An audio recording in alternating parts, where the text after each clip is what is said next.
Hello, thank you so much for joining our recorded session. I am Julia Vanderine, and I am Executive Director of the Center for Community Engagement at Dominican. Quick note that I included this photo of a recent celebration of our community action and social change minors and social justice majors, because it's always just good to remember that it's really our students that are at the center of our assessment work. Hi, my name is Leah Ozeroff, and I am co-presenting this session. Thank you for coming. I'm the Director of Educational Effectiveness, and just an idea of where we're going today. We're going to give a history of the service learning program at our institution and talk about kind of the robust assessment history over the course of many years, and then talk about kind of the evolution of the programming based on these processes and findings from assessment practices. We will discuss a current multi-year report that has a few different data types. We'll go into depth on that later. And then we'll discuss the benefits of authentic assessment and talk about kind of where we are now. So we'll start with where we started and where we are now. And you can see where we were in 2004, the exponential growth in the basic numbers, which are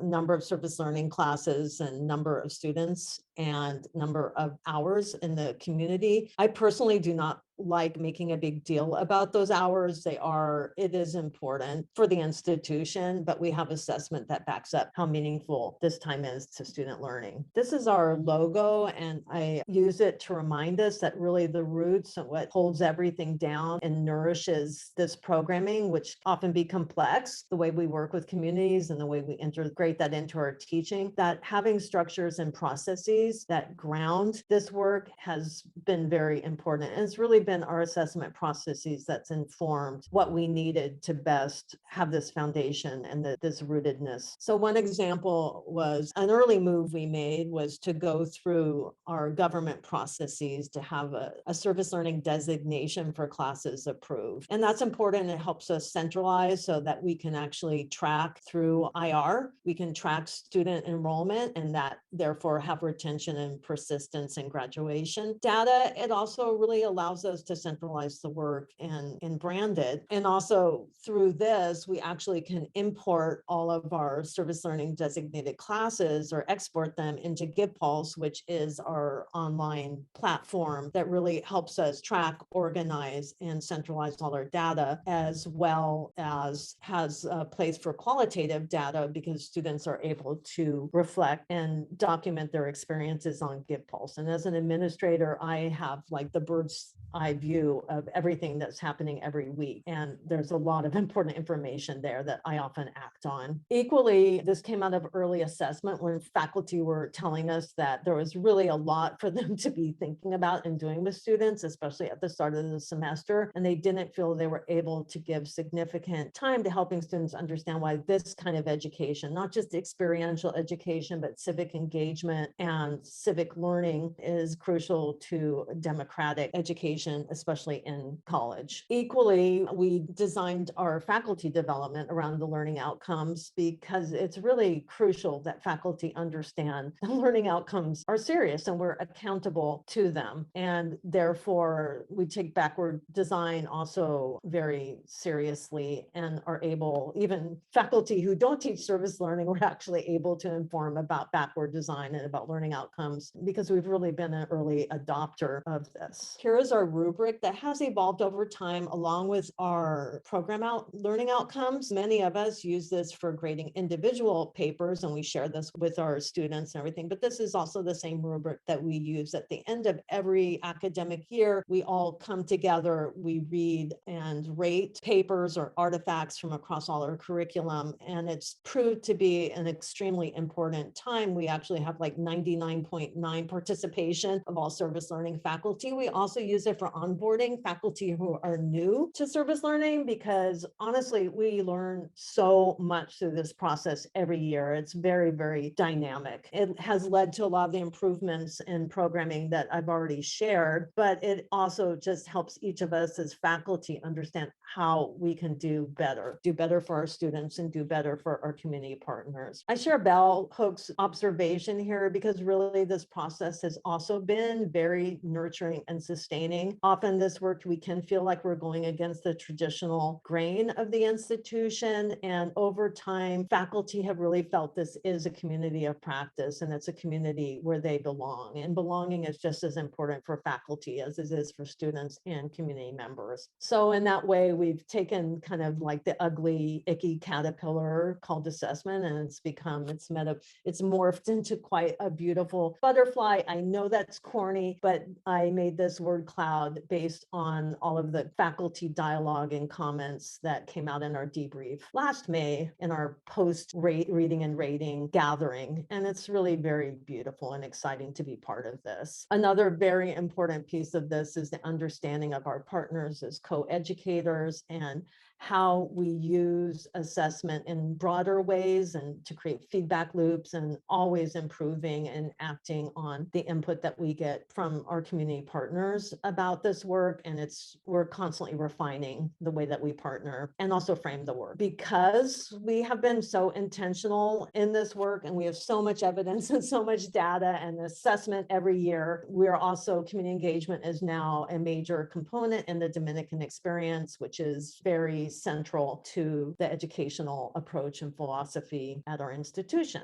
So to sum it all up, we really have evolved, and assessment has been a catalyst for a lot of this, that we've developed better strategies to be accountable to students and community partners. And that includes really refining our learning outcomes in ways that lifted up community voice and knowledge and recognize the need for cultural humility, and really developing more of the faculty community of practice, because they themselves have recognized that the framing and the prompts really matter. Additionally, we overall in our curriculum, we have more holistically paid attention to critical asset-based approach to this work, and we've developed majors and minors that have community engagement at the center. So I will talk to you now about our current study, which is over the course of 3 years and is really a triangulation of different data types to kind of support findings from each one. So we're looking at program participation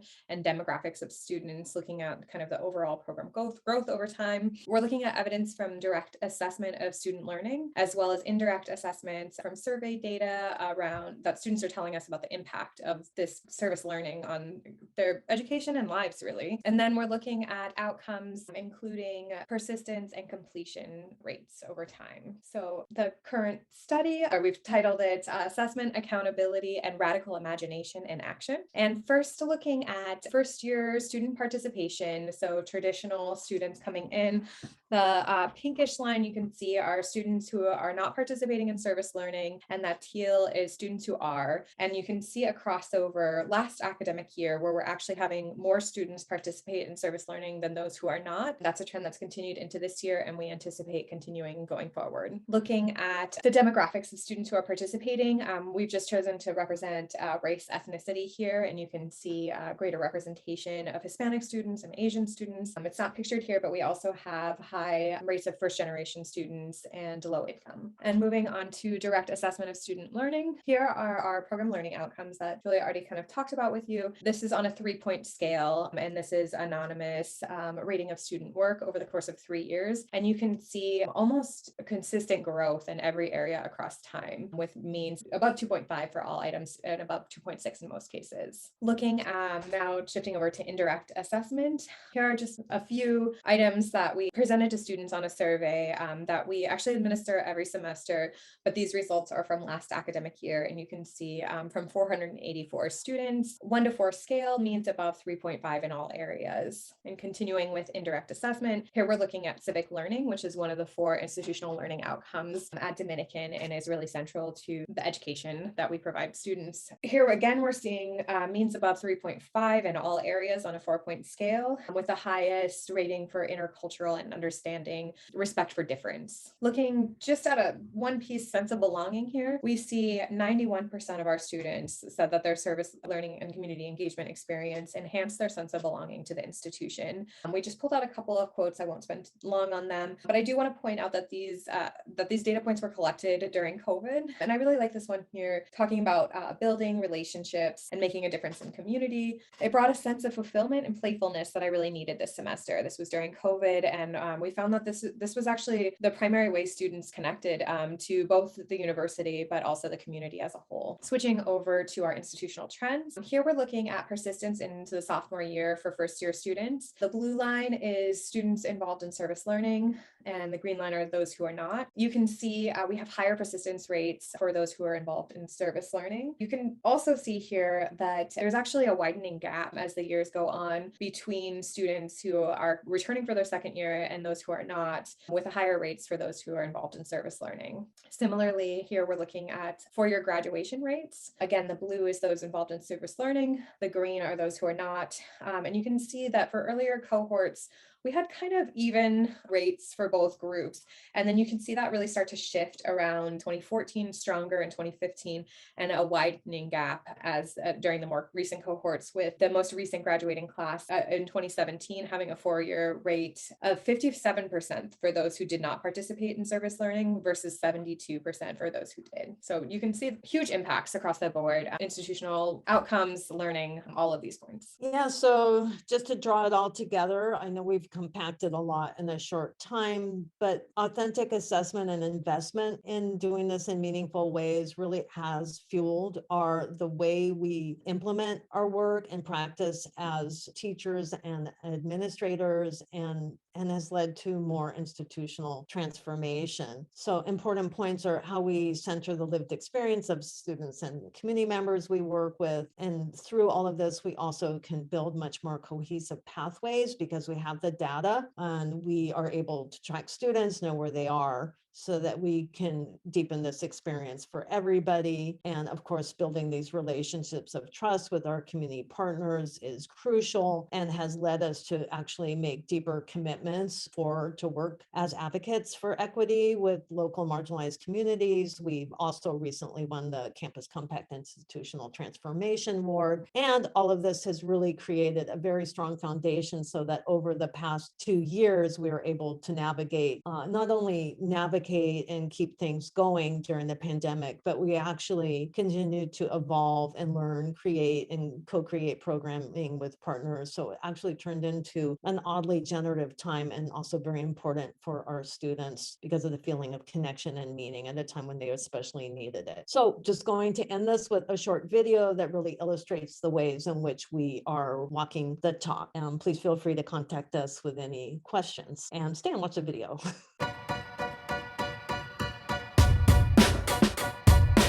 As your students spend time in the community, they learn a lot of the challenges that people encounter. Our students become an important bridge then to lift up and help represent and present their voices. And because service learning courses are mostly in our general education curriculum, our students have the opportunity to scaffold their community engaged experiences throughout their 4 years of education at Dominican. We have a minor in community action and social change. We have a major in social justice and a new minor in Latino studies. As a faculty member using community engagement in the classroom, it represents our interconnectedness with the larger community. I feel that my presence that I bring into the community helps uplift community voices. Working with this community has also allowed me to put into practice the theoretical framework that we are learning in class. I am learning more about oppressive structures and how we can combat them through community action.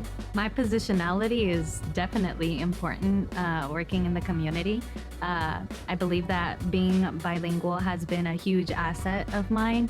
Having an immigrant background has brought a lot with it, and to be able to bring that to the table, I found that it's my best asset, bringing to the community and letting them know that it's okay to have these hard conversations about the different experiences that they've gone through. Because of the pandemic, we saw the need of Spanish bilingual students to support the immigrant community in the canal, and support them in their native language.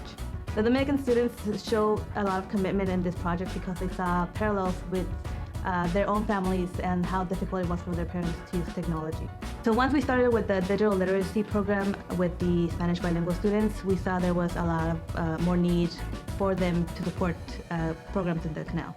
Being at Dominican for 4 years has really given me the tools to be an active member and work within the community. We are working with an organization called Voces de Canal, which is based of Canal residents, and we are talking about the importance of having lighting and for more safety within their residents of the Canal community. The relationships that the service learning program has established over the last 15 years have been foundational to the success of this project, and they will also be central to our ongoing work with the community moving forward. Para mí significa muchísimo, significa seguridad en mi comunidad, significa un logro para que todos vivamos aquí una vida más estable. I think what is important right now is that we're taking the partnership to the next level. We're bringing more intentionality to the work that we do. We do have an opportunity to build a better place for all of us.